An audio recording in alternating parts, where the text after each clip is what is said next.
पूर्ण होत आहे. त्याच मायेची लेकरं म्हणजे या पुणे विद्यापीठाकडनं तिच्या 2 लेकरांनी PhD पूर्ण केली आहे.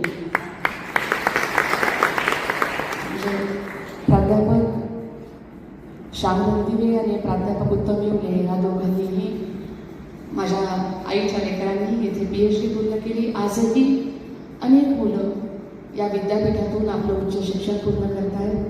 मला स्वतःला प्रचंड अभिमान आहे की मी पुणे विद्यापीठाची विद्यार्थिनी आहे आणि आज त्या विद्यापीठामध्ये येऊन या डायसवर उभं राहून मी तुमच्याशी बोलते, इथे सन्मान स्वीकारते.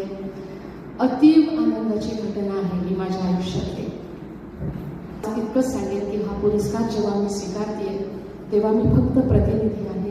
हा पुरस्कार माझ्या आईचा आहे, माझ्या परिवाराचा आहे आणि ज्या समाजाने माझ्या आईला इथवर आणलं, आम्हाला बळ पुरवतायत आणि हे काम पुढे देत आहेत, त्या सगळ्यांना हा पुरस्कार मी अर्पण करते. ह्या पुरस्कारावर त्यांचा जास्त हक्क आहे, मी केवळ प्रतिनिधी आहे.